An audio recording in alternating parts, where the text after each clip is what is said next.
হরে কৃষ্ণ সুধী ভক্তমণ্ডলী, সর্বপ্রথম জানাই আপনাদের শ্রীচরণে এই অধমের সবিনয়ে দণ্ডবৎ প্রণাম। আজ আমরা পাঠ করব শ্রীমদ্ ভগবদ গীতার ৩য় অধ্যায়, যা কর্মযোগ নামে পরিচিত। এই অধ্যায়ে ভগবান শ্রীকৃষ্ণ অর্জুনকে কর্মের গুরুত্ব বোঝাচ্ছেন এবং কিভাবে নিষ্কাম কর্মের মাধ্যমে আমরা মুক্তির পথে এগিয়ে যেতে পারি তা ব্যাখ্যা করেছেন। আসুন এখন আমরা শ্রদ্ধার সাথে এই পবিত্র শাস্ত্রের বাণী শ্রবণ করি। ওম নমো ভগবতে বাসুদেবায়। ওম নমো ভগবতে বাসুদেবায়। ওম নমো ভগবতে বাসুদেবায়। নারায়ণং নমস্কৃত্যং নরং চৈব নরোত্তমং দেবীং সরস্বতীং ব্যাসং ততো জয়মুদীরয়েৎ। নষ্টং প্রায়েষু অভদ্রেষু নিত্যং ভাগবত সেবয়া ভগবতীরুত্তমশ্লোকে ভক্তির্ভবতি নৈষ্ঠিকীম। মুকং করোতি বাচালং পঙ্গুর্লঙ্ঘায়তে গিরিম। যৎকৃপাতমহং বন্দে শ্রীগুরো দীনতারিণম। পরমানন্দমাধবং শ্রীচৈতন্যঈশ্বরম। অথা শ্রীমদ্ভগবদ্গীতা যথাযথ ৩য় অধ্যায় কর্মযোগ। শ্লোক ১। অর্জুন বললেন, হে জনার্দন, হে কেশব, যদি তোমার মতে কর্ম অপেক্ষা বুদ্ধি শ্রেয়তর হয়, তাহলে এই ভয়ানক যুদ্ধে কেন তুমি আমাকে নিযুক্ত করতে চাইছ? তাৎপর্য: পূর্ববর্তী অধ্যায়ে পরমেশ্বর ভগবান শ্রীকৃষ্ণ তার প্রিয় সখা অর্জুনকে জড়জগতের দুঃখ থেকে উদ্ধার করবার জন্য আত্মার স্বরূপ বিশদভাবে বর্ণনা করেছেন এবং সেই সঙ্গে তিনি আত্মার স্বরূপ উপলব্ধি করার পন্থাও প্রদর্শন করেছেন। সেটি হচ্ছে বুদ্ধিযোগ বা কৃষ্ণ ভাবনামৃত। কখনো কখনো কৃষ্ণ ভাবনামৃতকে ভ্রান্তিবশত কর্মবিমুখতা বলে মনে করা হয় এবং এই ধারণার বশবর্তী হয়ে অনেকে নির্জনে ভগবান শ্রীকৃষ্ণের নাম জপ করে কৃষ্ণ ভাবনাময় হয়ে ওঠার চেষ্টা করে।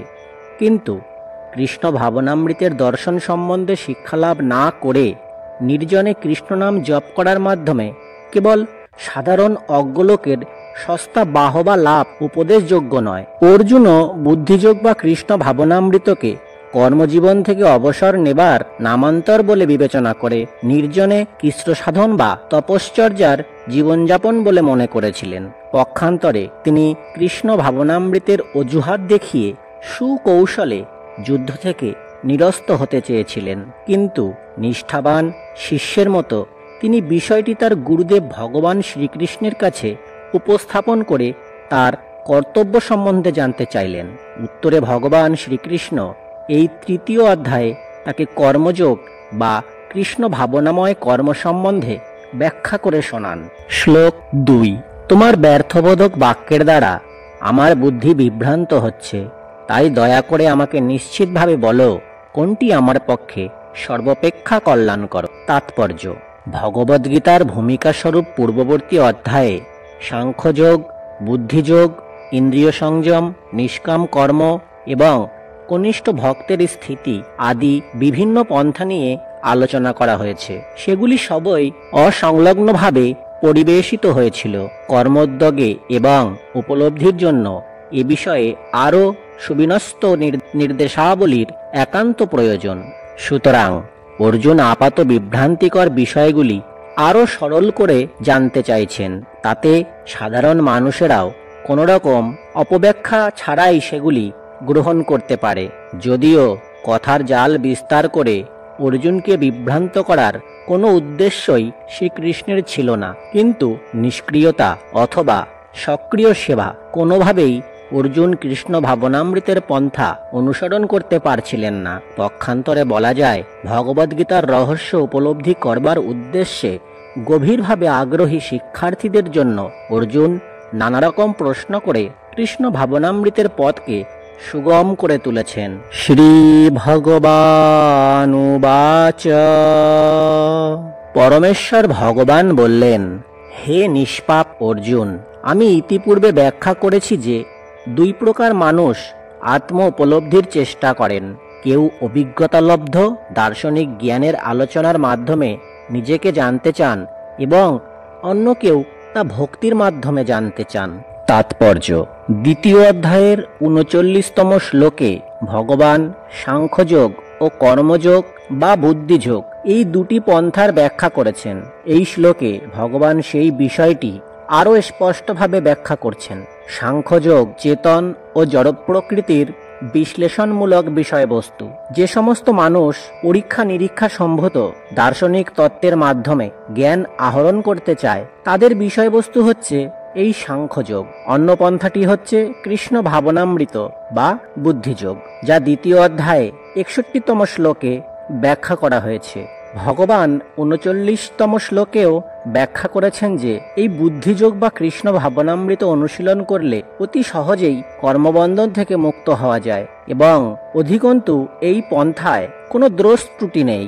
সেই তত্ত্বই ৬১তম শ্লোকে আরও স্পষ্টভাবে ব্যাখ্যা করে বলা হয়েছে যে ভগবান শ্রীকৃষ্ণের উপর সম্পূর্ণভাবে নির্ভর করাই হচ্ছে বুদ্ধিযোগ এবং তার ফলে দুর্দমনীয় ইন্দ্রিয়গুলিতে অতি সহজেই সংযত করা যায়। তাই এই দুটি যোগই ধর্ম ও দর্শন রূপে একে অপরের উপর নির্ভরশীল। দর্শনবিহীন ধর্ম হচ্ছে ভাব প্রবণতা বা কখনো অন্ধ গোড়ামি, আর ধর্মবিহীন দর্শন হচ্ছে মানসিক জল্পনা কল্পনা। অন্তিম লক্ষ্য হচ্ছেন ভগবান শ্রীকৃষ্ণ। কারণ যে সমস্ত দার্শনিকেরা বা জ্ঞানীরা গভীর নিষ্ঠার সঙ্গে পরম সত্যকে জানবার সাধনা করছেন, তারাও অন্তিমে কৃষ্ণ ভাবনায় এসে উপনীত হন। ভগবদ্গীতাতেও এই একই কথা বলা হয়েছে। সমগ্র পন্থাটি হচ্ছে পরমাত্মার সঙ্গে সম্পর্কের পরিপ্রেক্ষিতে আত্মার স্থিতি হৃদয়ঙ্গম করা। পরোক্ষ পন্থাটি হচ্ছে দার্শনিক জল্পনা কল্পনা, যার দ্বারা ক্রমান্বয়ে কৃষ্ণ ভাবনামৃতের স্তরে উপনীত হওয়া যায়। আর অন্য পন্থাটি হচ্ছে প্রত্যক্ষভাবে ভগবান শ্রীকৃষ্ণের সঙ্গে কৃষ্ণ ভাবনামৃতের মাধ্যমে সবকিছুকে যুক্ত করা। এই দুটির মধ্যে কৃষ্ণ ভাবনামৃতের পন্থাই শ্রেয়, কেননা এই পন্থা দার্শনিক জল্পনা কল্পনার মাধ্যমে ইন্দ্রিয়গুলির শুদ্ধিকরণের উপর নির্ভরশীল নয়। কৃষ্ণ ভাবনামৃত স্বয়ং শুদ্ধিকরণের পন্থা এবং ভক্তি নিবেদনের প্রত্যক্ষ পন্থা রূপে এই যুগপৎভাবে সহজ ও উন্নত। শ্লোক ৪। কেবল কর্মের অনুষ্ঠান না করার মাধ্যমে কর্মফল থেকে মুক্ত হওয়া যায় না, আবার কেবল কর্মত্যাগের মাধ্যমে সিদ্ধিও লাভ করা যায় না। তাৎপর্য: জড়জাগতিক মানুষের অন্তর পবিত্র করার জন্য প্রদত্ত শাস্ত্র নির্ধারিত বিধিনিষেধের আচরণ করার ফলে যখন অন্তর পবিত্র হয়, তখন মানুষ সর্বত্যাগী জীবনধারায় সন্ন্যাসাশ্রম গ্রহণ করতে পারে। পবিত্র না হলে অকস্মাৎ সন্ন্যাস গ্রহণ করা যায় না। মায়াবাদী জ্ঞানীরা মনে করে সংসার ত্যাগ করে সন্ন্যাস গ্রহণ অথবা সকাম কর্ম পরিহার করা মাত্রই মানুষ তৎক্ষণাৎ নারায়ণের মতো ভগবান হয়ে যায়। ভগবান শ্রীকৃষ্ণ কিন্তু এই মত অনুমোদন করছেন না।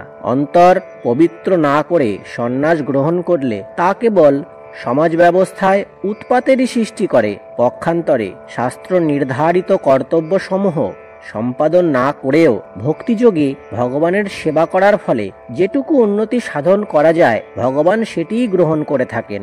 এই ধর্মের স্বল্প আচরণ করলেও জড়জগতের মহাভয় থেকে ত্রাণ পাওয়া যায়। শ্লোক ৫। ভগবান শ্রীকৃষ্ণ আরও বললেন, সকলেই জড় প্রকৃতিজাত গুণসমূহের দ্বারা প্রভাবিত হয়ে অসহায়ভাবে কর্ম করতে বাধ্য হয়। তাই কর্ম না করে কেউই ক্ষণকালও থাকতে পারে না। তাৎপর্য: দেহগত জীবনেই কেবল নয়, কিন্তু সর্বদা সক্রিয় থাকাটাই আত্মার ধর্ম। আত্মার উপস্থিতি না থাকলে জড়দেহ চলাফেরা করতে পারে না।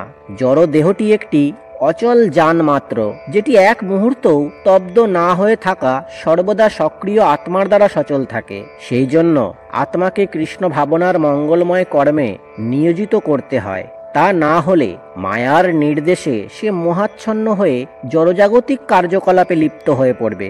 জড় প্রকৃতির সংস্পর্শে আসার ফলে আত্মা জড়গুণের দ্বারা প্রভাবিত হয়ে পড়ে এবং এই জড়গুণের কলুষ থেকে আত্মাকে শুদ্ধ করার জন্য শাস্ত্র নির্ধারিত কর্মে নিয়োজিত করতে হয়। কিন্তু যদি আত্মাকে তার স্বভাবসিদ্ধ কৃষ্ণ ভাবনাময় কার্যকলাপে নিযুক্ত করা যায়, তখন সেটি করতে সমর্থ হয়, সেটি তার পক্ষে মঙ্গলময় হয়ে ওঠে। এই প্রসঙ্গে শ্রীমদ্ ভাগবতে বলা হয়েছে, যদি কেউ কৃষ্ণ ভাবনামৃত অবলম্বন করে এবং শাস্ত্র নির্ধারিত বিধিনিষেধগুলি পুঙ্খানুপুঙ্খভাবে অনুসরণপূর্বক পালন নাও করে, এমনকি সে অধঃপতিত হলেও তার কোনো ক্ষতি বা অমঙ্গল হয় না। কিন্তু সে যদি কৃষ্ণ ভাবনাময় না হয়ে পবিত্র হবার জন্য শাস্ত্র নির্ধারিত সমস্ত আচার অনুষ্ঠান পালনও করে, তাতে তার কি লাভ? সুতরাং কৃষ্ণ ভাবনামৃত লাভ করার জন্যই শুদ্ধিকরণের পন্থা গ্রহণ করা আবশ্যক। তাই সন্ন্যাসাশ্রমের অথবা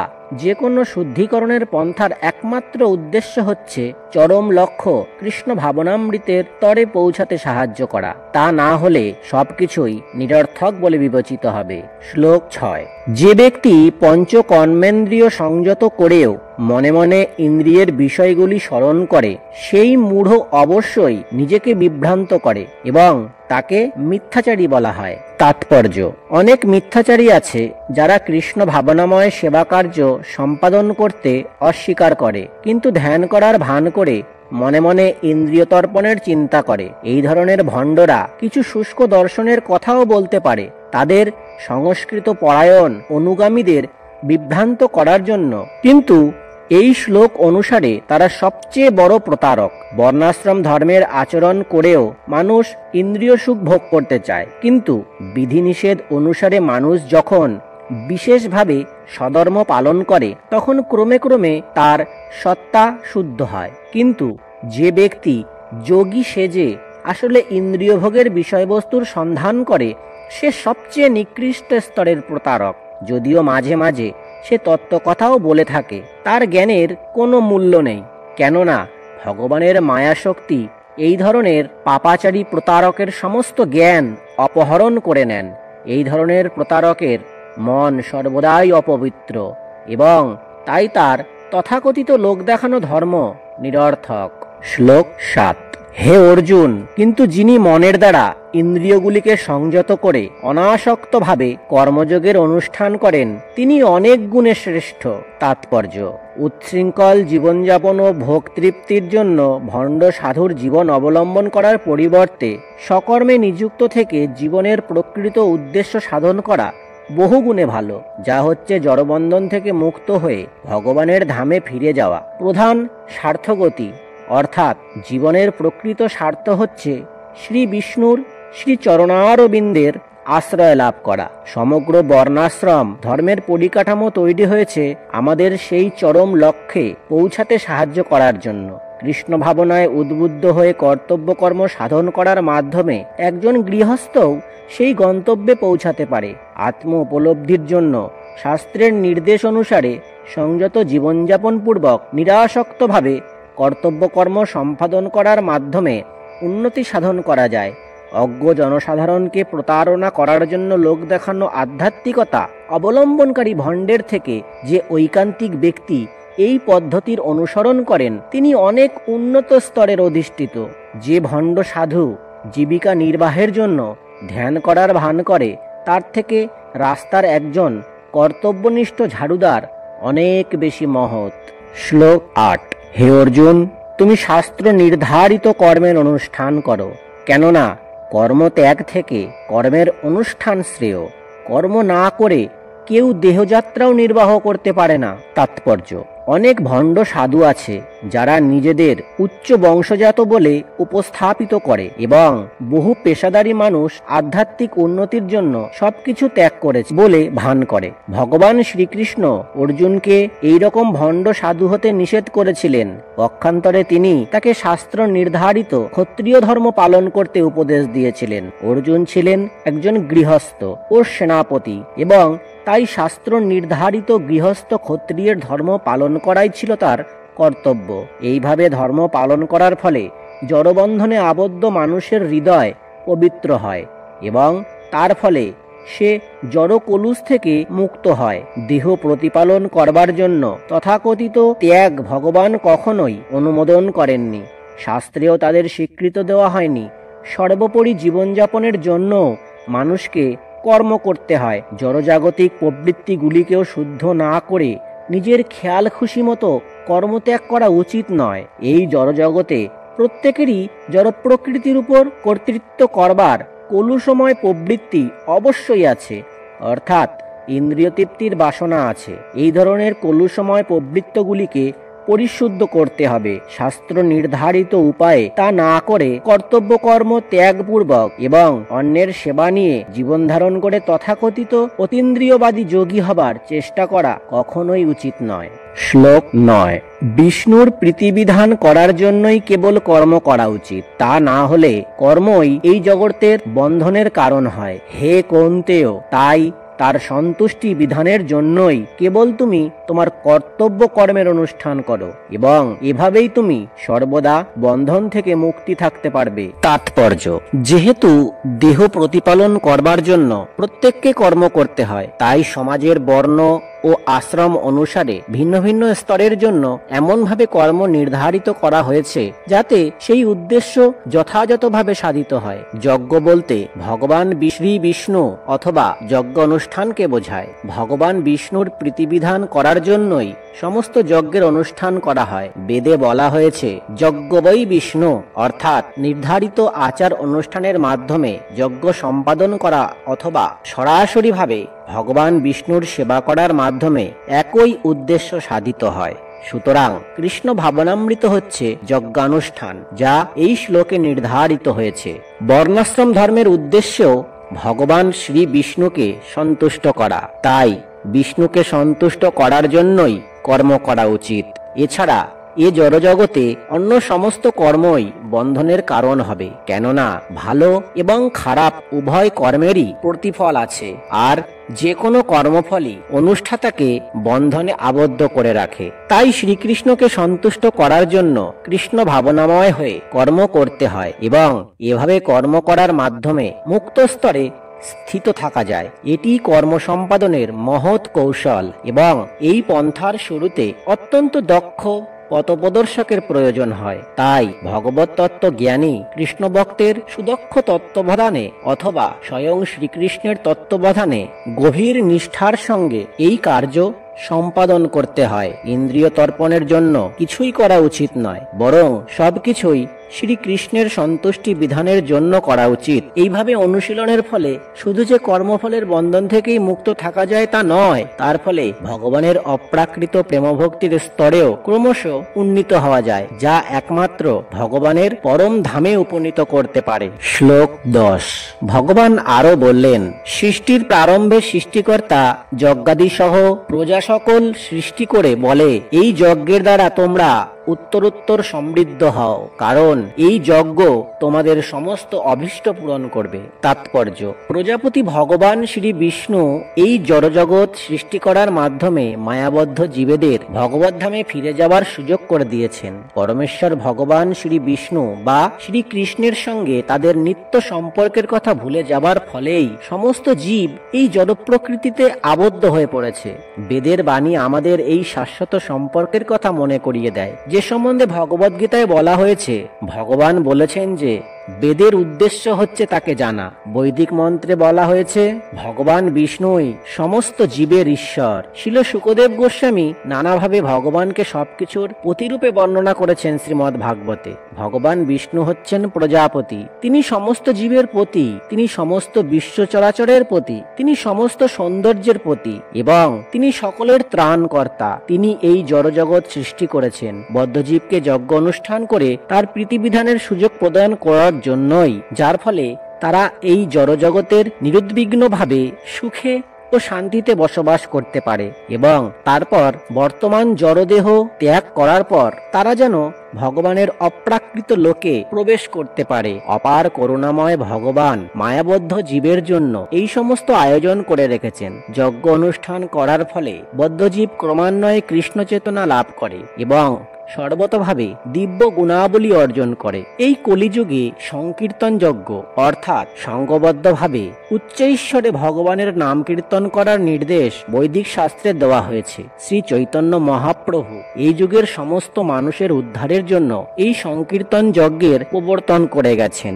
সংকীর্তন যজ্ঞ এবং কৃষ্ণ ভাবনা সমার্থক। কলিযুগে ভগবান শ্রীকৃষ্ণ যে তার ভক্তরূপে অবতীর্ণ হয়ে সংকীর্তন যজ্ঞের প্রবর্তন করেছেন সে কথা শ্রীমদ্ ভাগবতে উল্লেখ করা হয়েছে।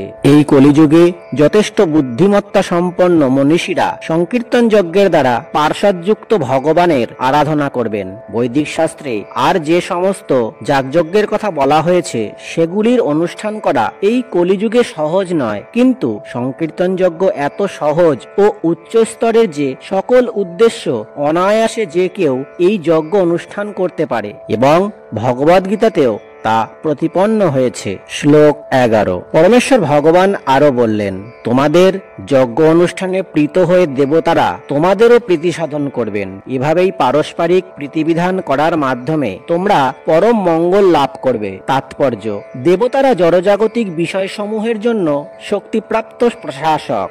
প্রতিটি জীবের জীবন ধারণের জন্য বায়ু, আলো, জল ও অন্যান্য প্রয়োজনীয় বিষয় সরবরাহের দায়িত্ব ন্যস্ত হয়েছে বিভিন্ন দেবদেবীদের উপর, যারা পরমেশ্বর ভগবানের শ্রী অঙ্গের বিভিন্ন অংশে স্থিত অসংখ্য সহযোগী স্বরূপ। এই সমস্ত দেবতাদের প্রসন্নতা ও অপ্রসন্নতা নির্ভর করে মানুষের যজ্ঞ অনুষ্ঠান করার উপর। ভিন্ন ভিন্ন যজ্ঞ ভিন্ন ভিন্ন দেবদেবীর তুষ্টি সাধনের জন্য অনুষ্ঠিত হয়, কিন্তু তা হলেও সমস্ত যজ্ঞেই পরমেশ্বর ভোক্তারূপে শ্রী বিষ্ণুর আরাধনা করা হয়ে থাকে।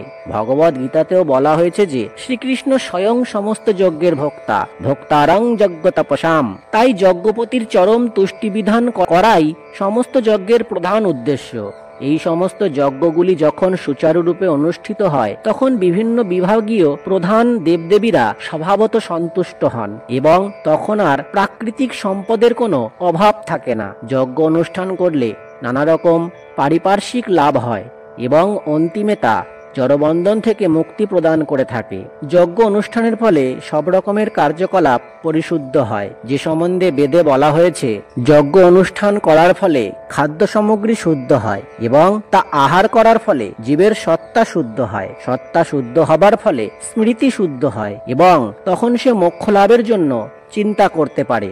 আর এই সব কিছুই সামগ্রিকভাবে আমাদের কৃষ্ণ ভাবনার স্তরে উন্নীত করে, যা বর্তমান সমাজের জন্য একান্তভাবে প্রয়োজনীয়। শ্লোক 12। যজ্ঞের ফলে সন্তুষ্ট হয়ে দেবতারা তোমাদের বাঞ্ছিত ভোগ্যবস্তু প্রদান করবেন, কিন্তু দেবতাদের প্রদত্ত বস্তু তাদের নিবেদন না করে যে ভোগ করে সে অবশ্যই চোর। তাৎপর্য: পরমেশ্বর ভগবান শ্রী বিষ্ণুর প্রতিনিধি রূপে দেবদেবীরা সরবরাহের জন্য দায়িত্বপ্রাপ্ত। তাই যজ্ঞ অনুষ্ঠান করার মাধ্যমে তাদের অবশ্যই তুষ্ট করতে হবে। বেদে বিভিন্ন দেবদেবীর উদ্দেশ্যে বিভিন্ন যজ্ঞ করার নির্দেশ দেওয়া হয়েছে, কিন্তু সবকিছুই সর্বোপরি পরমেশ্বর ভগবানের উদ্দেশ্যেই অর্পিত হয়ে থাকে। যাদের ভগবান সম্বন্ধে কোনো ধারণা নেই তাদের জন্য বিভিন্ন দেবদেবীর উদ্দেশ্যে যজ্ঞ অনুষ্ঠান করার উপদেশ দেওয়া হয়েছে। বিভিন্ন জড়গুণের দ্বারা প্রভাবিত মানুষের জন্য বেদে বিভিন্ন ধরনের যজ্ঞ করার নির্দেশ দেওয়া হয়েছে। একইভাবে বিভিন্ন গুণ অনুসারে বিভিন্ন দেবদেবীরও পুজো করার নির্দেশ দেওয়া হয়েছে। যেমন মাংসাশী মানুষদের জন্য জড় প্রকৃতির বিভৎস প্রকাশ রূপে কালীর পূজা করার নির্দেশ দেওয়া হয়েছে এবং কালীর কাছে পশু বলির অনুমোদন করা হয়েছে, কিন্তু সত্যগুণে অধিষ্ঠিত মানুষদের নির্দেশ দেওয়া হয়েছে পরমেশ্বর ভগবান শ্রী বিষ্ণুর আরাধনা করতে। তাই সমস্ত যজ্ঞেরই উদ্দেশ্য ধীরে ধীরে জড়স্তর অতিক্রম করে অপ্রাকৃত স্তরে উন্নীত হওয়া যায়। সাধারণ মানুষদের অন্তত পঞ্চ মহাযজ্ঞ নামক 5টি যজ্ঞের অনুষ্ঠান করা একান্ত প্রয়োজন।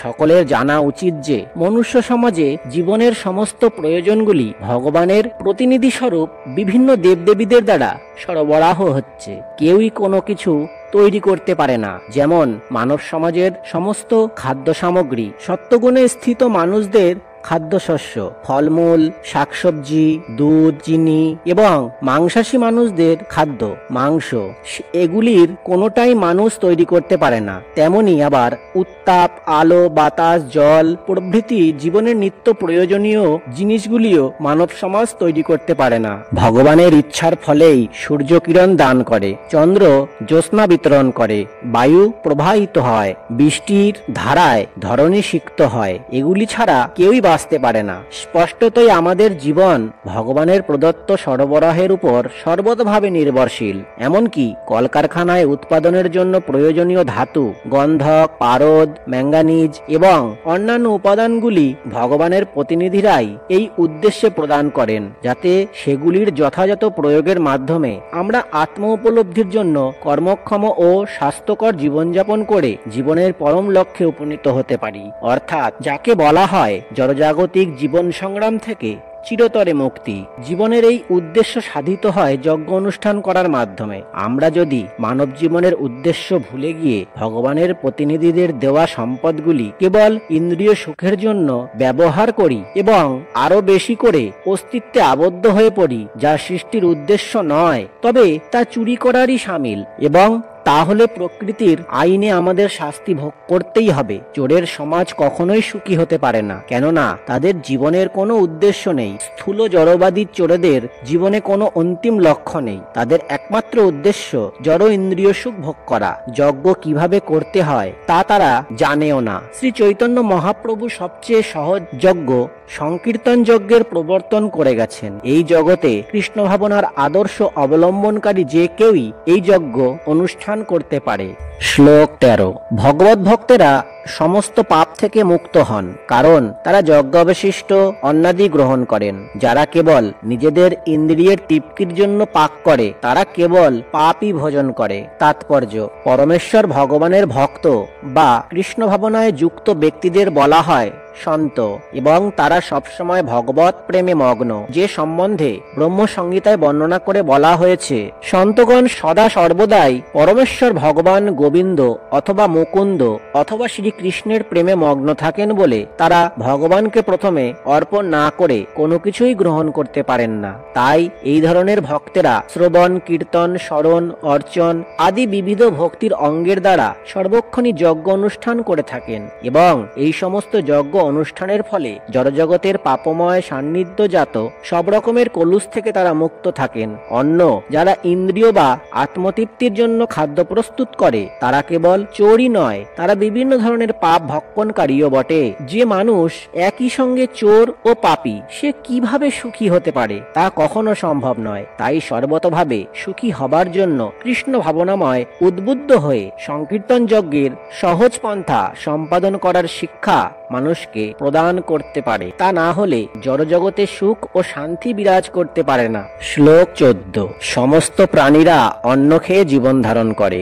যে অন্ন বৃষ্টিপাতের ফলে উৎপন্ন হয়, বৃষ্টি উৎপন্ন হয় যজ্ঞ অনুষ্ঠান করার ফলে, এবং যজ্ঞের উদ্ভব হয় শাস্ত্র নির্ধারিত কর্মসমূহ সম্পাদন করার মাধ্যমে। তাৎপর্য: শ্রীমদ্ ভগবদ গীতার মহান ভাষ্যকার আচার্য শ্রীল বলদেব বিদ্যাভূষণ লিখে গেছেন, পরমেশ্বর ভগবান যজ্ঞ পুরুষ, অর্থাৎ তিনি সমস্ত যজ্ঞের ভোক্তা। তিনি সমস্ত দেবদেবীরও ঈশ্বর।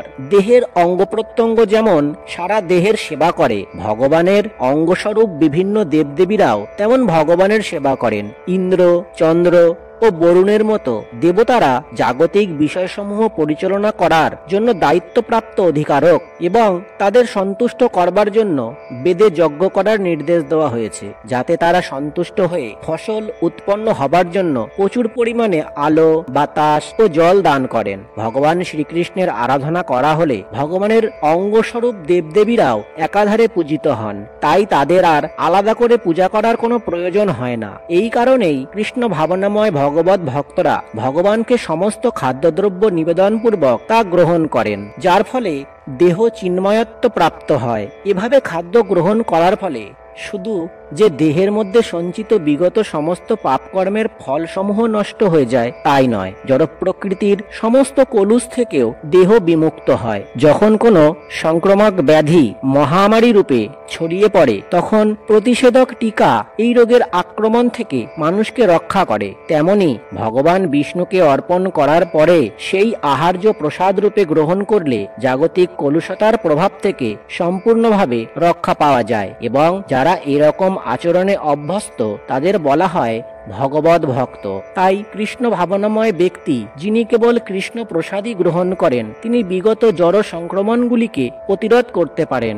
এই সংক্রমণগুলি আত্ম উপলব্ধির উন্নতির পথে বাধা স্বরূপ। পক্ষান্তরে যে এটি করে না তার পাপের বোঝা বাড়তে থাকে এবং তার মনোবৃত্তি অনুসারে সে পরবর্তী জীবনে সমস্ত পাপকর্মের ফল ভোগ করার জন্য শূকর ও কুকুরের মতো নিকৃষ্ট পশুদেহ ধারণ করে। এই জড়জগৎ কলুষতাপূর্ণ কৃষ্ণপ্রসাদ গ্রহণ করার ফলে এই কলুষের আক্রমণ থেকে রক্ষা পাওয়া যায়, আর তা না করলে এই কলুষের শিকার হতে হয়। কার্যত খাদ্যশস্য বা শাকসবজি খাদ্য হিসাবে গ্রহণীয়। শস্য, শাকসবজি, ফলমূল প্রভৃতি খাদ্য মানুষ আহার করে, আর পশুরা মানুষের উচ্ছিষ্ট ও ঘাসপাতা খেয়ে জীবন ধারণ করে।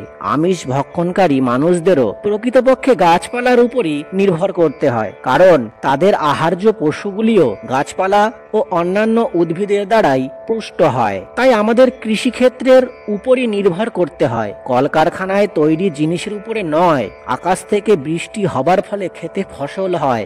এই বৃষ্টি নিয়ন্ত্রণ করে ইন্দ্র, চন্দ্র, সূর্য আদি দেবতারা এবং এরা সকলেই ভগবানের আজ্ঞাবাহক ভৃত্য। যজ্ঞ করে ভগবানকে তুষ্ট করা যায়, তাই তারা তা সম্পাদন করতে পারেন। তারাই অভাবগ্রস্ত হয়, সেটি প্রকৃত নিয়ম। তাই যজ্ঞ বিশেষ করে এই কলিযুগের জন্য নির্ধারিত সংকীর্তন যজ্ঞ আমাদের অবশ্যই সম্পাদন করতে হবে, অন্ততপক্ষে খাদ্য অভাব থেকে রক্ষা পাবার জন্য। শ্লোক 15। ভগবান শ্রীকৃষ্ণ আরো বললেন, যজ্ঞাদি কর্ম বেদ থেকে উদ্ভূত হয়েছে এবং বেদ সম্যক রূপে প্রকাশিত হয়েছে অক্ষর বা পরমেশ্বর ভগবান থেকে। অতএব সর্বব্যাপক ব্রহ্ম সর্বদা যজ্ঞে প্রতিষ্ঠিত আছেন। তাৎপর্য: ভগবান শ্রীকৃষ্ণকে তুষ্ট করার জন্যই যে কর্ম করা প্রয়োজন সেটি এই শ্লোকে আরো স্পষ্টভাবে উল্লেখ করা হয়েছে।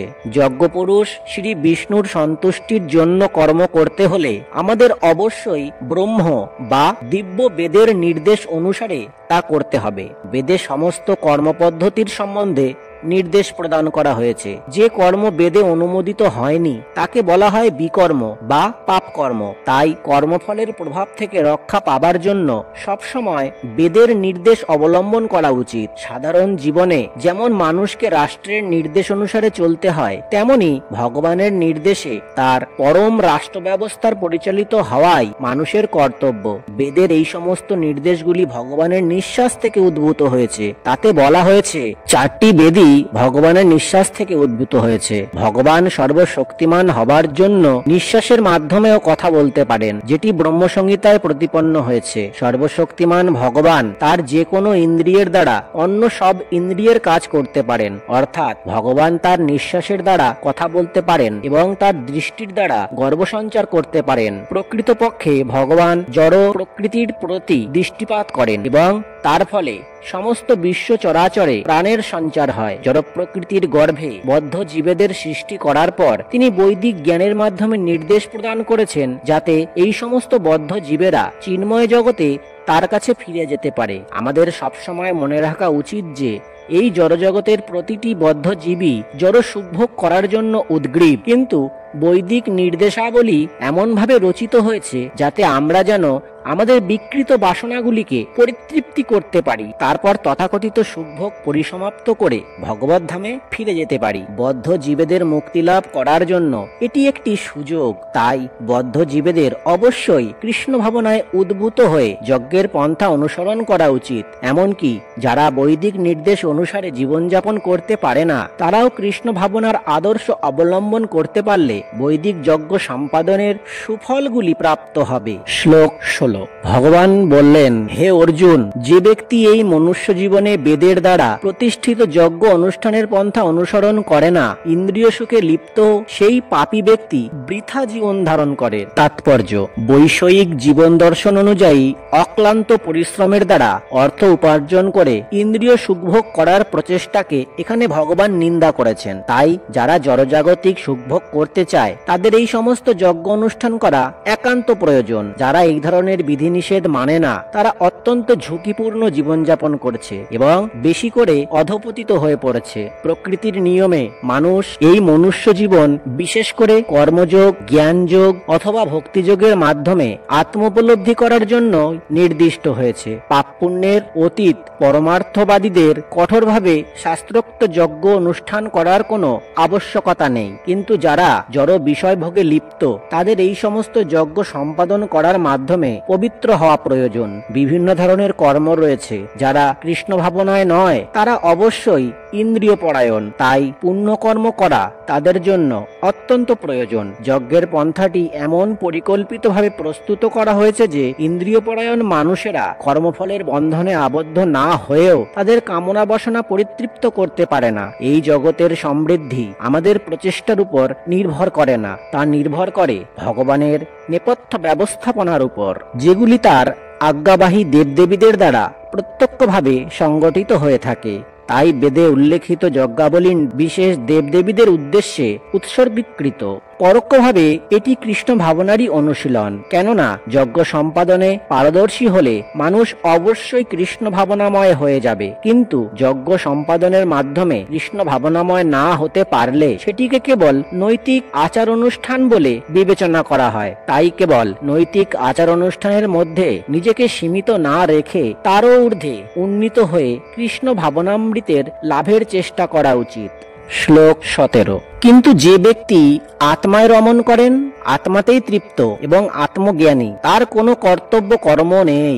তাৎপর্য: যিনি সম্পূর্ণভাবে কৃষ্ণ ভাবনাময় এবং কৃষ্ণ সেবায় মগ্ন হয়ে সম্পূর্ণ পরিতৃপ্ত, তার অন্য কোনো কর্তব্য নেই। কৃষ্ণ ভাবনাময় হওয়ার ফলে তার অন্তর সব রকম পাপের কলুষ থেকে মুক্ত হয়েছে, যা হাজার হাজার যজ্ঞ অনুষ্ঠানের ফলেই কেবল সম্ভব হয়। এভাবে চেতনা শুদ্ধ হলে পরমেশ্বরের সঙ্গে সম্পর্কের পরিপ্রেক্ষিতে নিত্যস্তর সম্বন্ধে উপলব্ধি করা যায়। তখন ভগবানের কৃপায় কর্তব্যকর্ম স্বয়ং জ্ঞানের আলোকে উদ্ভাসিত হয় এবং তাই বৈদিক বিধিনিষেধের প্রতি তার আর কোনো দায়বদ্ধতা থাকে না। এই রকম কৃষ্ণ ভাবনায় ব্যক্তির জড় কার্যকলাপের প্রতি কোনো আগ্রহ থাকে না এবং কামিনী কাঞ্চনের মতো জড়জাগতিক বিষয়ভোগের মাধ্যমে সুখভোগ করার কোনো প্রবৃত্তিও আর থাকে না।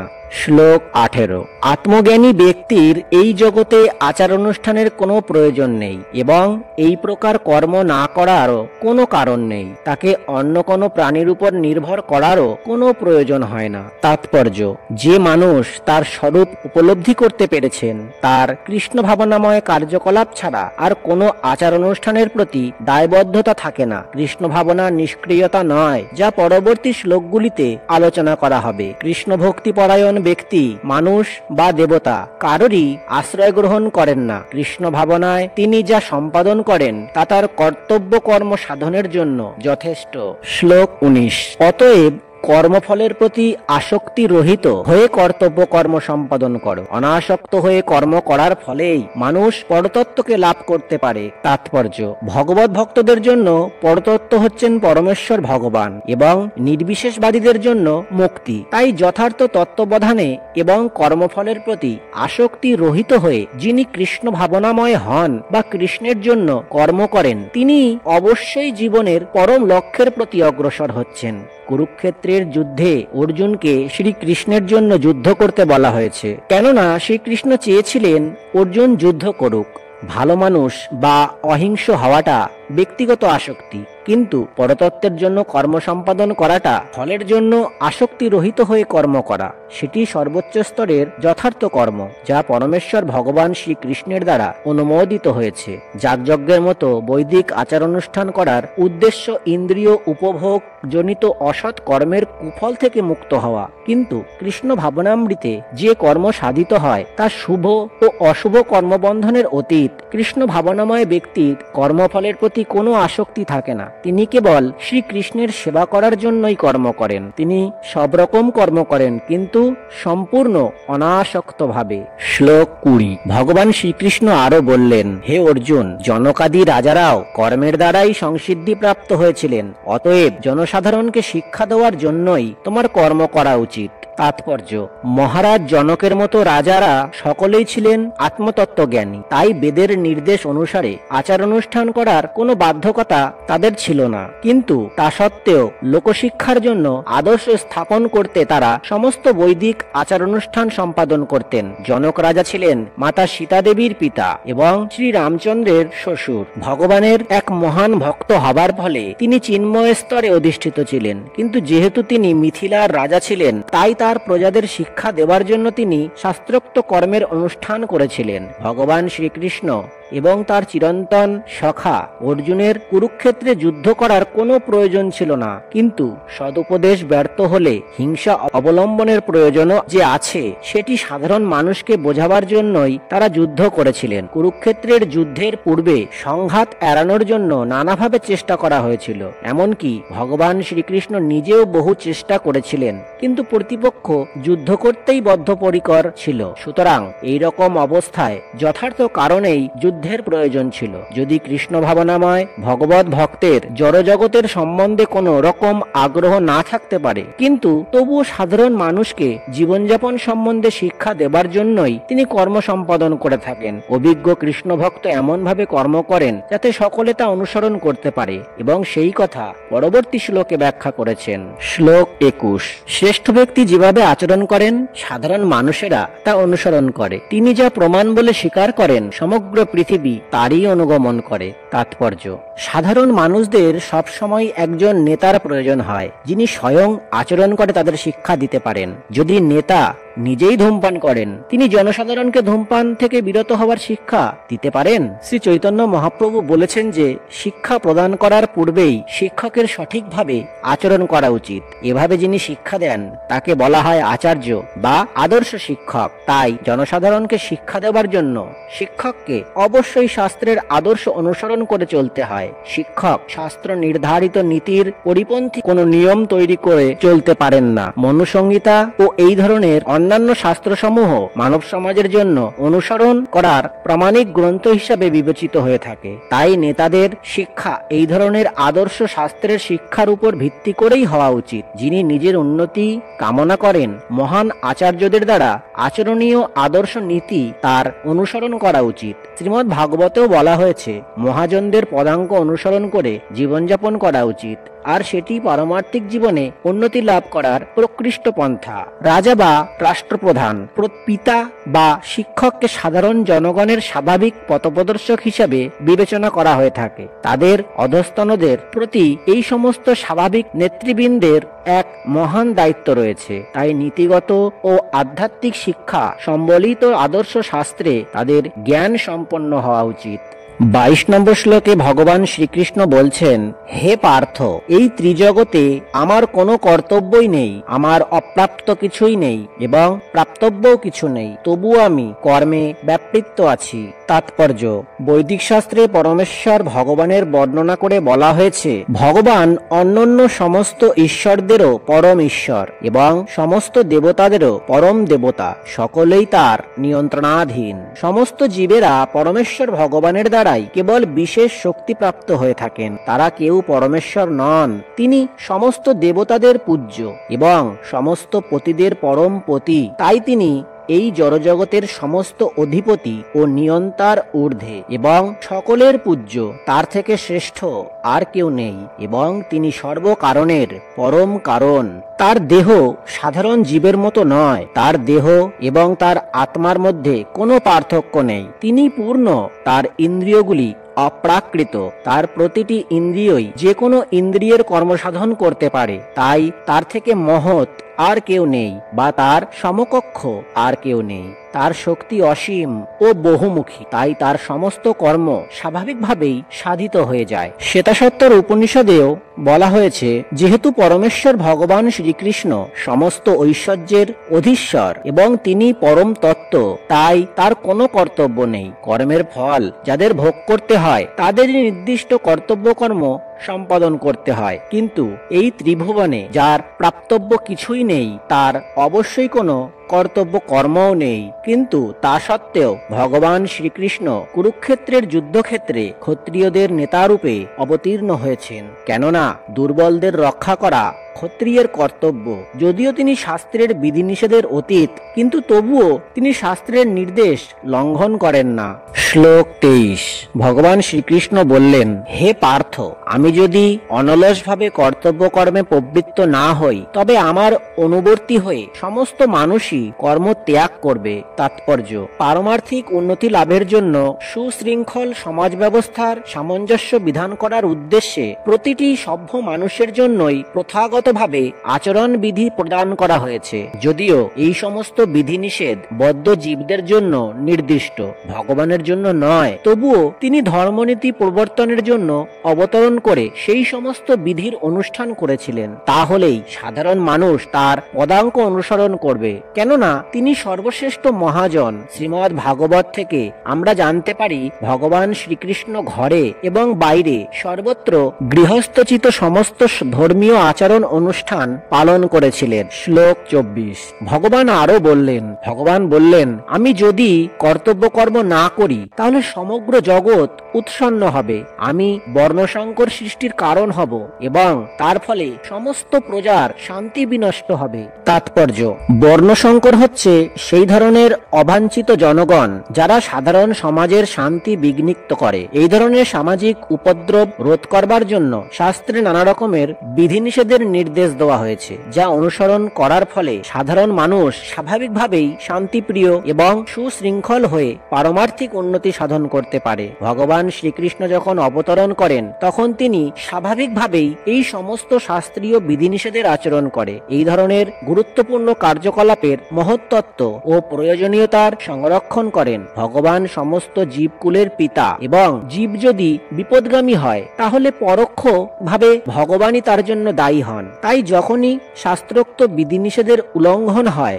তখন ভগবান স্বয়ং অবতরণ করে সমাজের সংশোধন করেন। তবে আমাদের মনে রাখতে হবে যে যদিও ভগবানের পদাঙ্ক অনুসরণ করাই আমাদের কর্তব্য, কিন্তু তাকে অনুকরণ করা কোনো অবস্থাতেই আমাদের উচিত নয়। অনুসরণ করা আর অনুকরণ করা একই পর্যায়ভুক্ত নয়। ভগবান তার শৈশবে গোবর্ধন পর্বত তুলে ধরেছিলেন, কিন্তু তাকে অনুকরণ করে আমরা গোবর্ধন পর্বত তুলতে পারবো না। কোনো মানুষের পক্ষে তা করা সম্ভব নয়। আমাদের তার উপদেশ পালন করতে হবে, কিন্তু কখনোই আমরা তাকে অনুকরণ করতে পারি না। শ্রীমদ্ ভাগবতে বলা হয়েছে, ভগবান এবং তার শক্তিপ্রাপ্ত ভক্তদের উপদেশ অনুসরণ করাই একমাত্র কর্তব্য। তাদের প্রদত্ত উপদেশ আমাদের সর্বাঙ্গীন মঙ্গল সাধন করে এবং যে কোনো বুদ্ধিমান মানুষই যথাযথভাবে এই সমস্ত উপদেশগুলি পালন করবেন। তবে আমাদের সবসময় সতর্ক থাকা উচিত যাতে আমরা কখনো তাদের অনুকরণ না করি। দেবাদিদেব মহাদেবকে অনুকরণ করে বিষ পান করা আমাদের কখনোই উচিত নয়। আমাদের সর্বদা ঈশ্বর তথা প্রকৃত এই সূর্য ও চন্দ্রের গতি নিয়ন্ত্রণকারী অধিকারিকগণের স্তর উচ্চতর ক্ষমতা সম্পন্ন বলে বিবেচনা করা উচিত। এই ধরনের শক্তি ছাড়া কারো অসাধারণ শক্তি সম্পন্ন ঈশ্বরদের অনুকরণ করা উচিত নয়। দেবাদিদেব মহাদেব বিষের সমুদ্র গলাধকরণ করেছিলেন, কিন্তু কোনো সাধারণ মানুষ যদি এই ধরনের বিষের এক কণাও পান করে তার মৃত্যু অবধারিত। মহাদেবের অনেক ভণ্ড ভক্ত আছে যারা গাঁজা এবং অন্যান্য মাদকদ্রব্য পান করে। তারা ভুলে যায় যে এভাবে মহাদেবকে অনুকরণ করার মাধ্যমে তাদের মৃত্যুকে তারা ডেকে আনছে। তেমনি কিছু ভণ্ড কৃষ্ণ ভক্তও আছে দেখা যায় যারা ভগবানের অতি অন্তরঙ্গ লীলা তথা রাসলীলার অনুকরণ করে। তারা ভুলে যায় যে ভগবানের মতো গোবর্ধন পর্বত তোলবার ক্ষমতা তাদের নেই। তাই শক্তিমানদের অনুকরণ না করে তাদের উপদেশ পালন করাটাই সবচেয়ে ভালো। যোগ্যতা ছাড়া তাদের পদে আরূঢ় হবার চেষ্টা করা উচিত নয়। এমন অনেক ভগবানের অবতারেরা রয়েছে যারা ভগবানের শক্তি সম্পন্ন নয়। শ্লোক 25। হে ভারত, অজ্ঞানীরা যেমন কর্মফলের প্রতি আসক্ত হয়ে তাদের কর্তব্য কর্ম করে, তেমনি জ্ঞানীরা অনাসক্ত হয়ে একই কর্ম করেন কেবল মানুষকে সঠিক পথে পরিচালিত করার জন্য। তাৎপর্য: কৃষ্ণ ভাবনাময় ভক্ত এবং কৃষ্ণ ভাবনাহীন অভক্তের মধ্যে পার্থক্য নিরূপণ করা হয় তাদের ভিন্ন ভিন্ন বাসনার মাধ্যমে। কৃষ্ণ ভাবনার উন্নতি সাধনের পক্ষে যা সহায়ক নয়, কৃষ্ণ ভাবনাময় ভক্ত সেই রকম কোনো কর্ম করেন না। এমনকি অবিদ্যার অন্ধকারে আচ্ছন্ন জড়জাগতিক কার্যকলাপে আসক্ত মানুষের মতো তিনি একইভাবে নিযুক্ত হলেও একজন ইন্দ্রিয় তৃপ্তির জন্য এই ধরনের কার্যে নিয়োজিত, কিন্তু অপরজন নিয়োজিত শ্রীকৃষ্ণের প্রীতিবিধানের জন্য। তাই কিভাবে কর্ম সম্পাদন করতে হয় এবং তার ফল কৃষ্ণ ভাবনার উদ্দেশ্যে কিভাবে নিয়োজিত করতে হয় তা মানব সমাজে প্রদর্শন করার জন্য কৃষ্ণ ভাবনাময় মানুষের অত্যাধিক প্রয়োজন রয়েছে। শ্লোক 26। জ্ঞানবান ব্যক্তিরা কর্মাসক্ত জ্ঞানহীন ব্যক্তিদের বুদ্ধি বিভ্রান্ত করবেন না, বরং তারা অভিযুক্ত চিত্তে সমস্ত কর্ম অনুষ্ঠান করে জ্ঞানহীন ব্যক্তিদের কর্মে প্রবৃত্ত করবেন। তাৎপর্য: বেদের সমস্ত আচার অনুষ্ঠান, যাগযজ্ঞ আদি কার্যকলাপ এবং বেদে প্রদত্ত সবকিছু, এমনকি জড় কার্যকলাপের সমস্ত নির্দেশিকারও একমাত্র উদ্দেশ্য জীবনের পরম গতি শ্রীকৃষ্ণকে জানা। কিন্তু বদ্ধ জীবেরা যেহেতু ইন্দ্রিয় তৃপ্তির অতীত অন্য কিছুই জানে না, তাই তারা সেই উদ্দেশ্যই বেদ অধ্যয়ন করে। কিন্তু বৈদিক আচার অনুষ্ঠানের দ্বারা নিয়ন্ত্রিত হয়ে সকাম কর্ম ও ইন্দ্রিয় তর্পণের মাধ্যমে মানুষ ক্রমান্বয়ে কৃষ্ণ ভাবনায় উন্নীত হয়। তাই কৃষ্ণ তত্ত্ববেত্তা ভক্তের কখনোই অপরের কার্যকলাপ ও বিশ্বাসের বাধা দেওয়া উচিত নয়। পক্ষান্তরে তার নিজের কার্যকলাপের মাধ্যমে তাদের শিক্ষা দেওয়া উচিত কিভাবে সমস্ত কর্মের ফল শ্রীকৃষ্ণের সেবায় উৎসর্গ করা যেতে পারে। বিদ্বান কৃষ্ণ ভাবনাময় ভক্ত এমন ভাবে আচরণ করবেন যার ফলে ইন্দ্রিয় তর্পণে রত অজ্ঞ লোকেরাও শিখতে পারে তাদের কি করা কর্তব্য এবং কিভাবে আচরণ করা। যদিও কৃষ্ণ ভাবনাহীন অজ্ঞ লোকেদের কর্মে বাধা দেওয়া উচিত নয়, তবে সামান্য অগ্রণী কৃষ্ণ ভাবনাময় ভক্তকে বৈদিক আচার অনুষ্ঠানের অপেক্ষা না করে সরাসরি শ্রীকৃষ্ণের সেবায় নিয়োজিত করা যেতে পারে। এই ধরনের ভাগ্যবান মানুষের জন্য বৈদিক আচার অনুষ্ঠানের কোনো প্রয়োজনীয়তা থাকে না, কারণ প্রত্যক্ষ কৃষ্ণ ভাবনায় শাস্ত্রোক্ত আচার অনুষ্ঠানের মাধ্যমে প্রাপ্ত সমস্ত ফলই লাভ করা যায়। শ্লোক 27। অহংকার বশত জীব মোহাচ্ছন্ন হয়ে জড় প্রকৃতির ত্রিগুণ দ্বারা ক্রিয়মান সমস্ত কার্যকে স্বীয়কৃত বলে বিবেচনাপূর্বক নিজেকে কর্তা বলে মনে করে। তাৎপর্য: কৃষ্ণ ভাবনাময় ভক্ত ও জড় চেতনা সম্পন্ন বিষয়ী একই স্তরে স্থিত দুজনের কর্মকে আপাত দৃষ্টিতে একই পর্যায়ভুক্ত বলে মনে হলেও প্রকৃতপক্ষে তাদের মধ্যে এক অসীম ব্যবধান রয়েছে। জড় চেতনা সম্পন্ন ব্যক্তিটি অহংকারে মত্ত হয়ে নিজেকেই সবকিছুর কর্তা বলে মনে করে। সে জানে না যে তার দেহের অন্তর্গত সবকিছুই জড় প্রকৃতির সৃষ্ট এবং এই প্রকৃতি পরিচালিত হচ্ছে পরমেশ্বর ভগবানেরই নির্দেশ অনুসারে। জড়জাগতিক মানুষ বুঝতে পারে না যে সে সর্বতভাবে শ্রীকৃষ্ণের নিয়ন্ত্রণাধীন। অহংকারের প্রভাবে বিমূঢ় ব্যক্তি স্বয়ং স্বাধীনভাবে কর্ম করার সমস্ত কৃতিত্ব গ্রহণ করতে চায়, আর এটি তার অজ্ঞানতার লক্ষণ। সে জানে না যে এই স্থূল ও সূক্ষ্ম দেহটি পরমেশ্বর ভগবানের নির্দেশে জড় প্রকৃতির সৃষ্টি এবং সেই জন্যই কৃষ্ণ ভাবনায় অধিষ্ঠিত হয়ে তার দৈহিক ও মানসিক সমস্ত কর্মই শ্রীকৃষ্ণের সেবায় নিয়োগ করা উচিত। অজ্ঞ মানুষ ভুলে যায় যে ভগবান হচ্ছেন ঋষিকেশ, অর্থাৎ তিনি সমস্ত ইন্দ্রিয়ের নিয়ন্তা। বহুকাল ধরে ইন্দ্রিয়গুলির অপব্যবহারের মাধ্যমে ইন্দ্রিয় সুখভোগ করার ফলে মানুষ বাস্তবিক পক্ষে অহংকারের দ্বারা বিমোহিত হয়ে। এইভাবে আমরা শ্রীমদ্ ভগবদ গীতার 3য় অধ্যায় কর্মযোগ শ্রবণ করলাম। কর্ম কিভাবে করণীয় এবং কিভাবে এটি ভগবানকে নিবেদন করা উচিত সে বিষয়ে ভগবান শ্রীকৃষ্ণ আমাদের অমূল্য জ্ঞান দান করেছেন।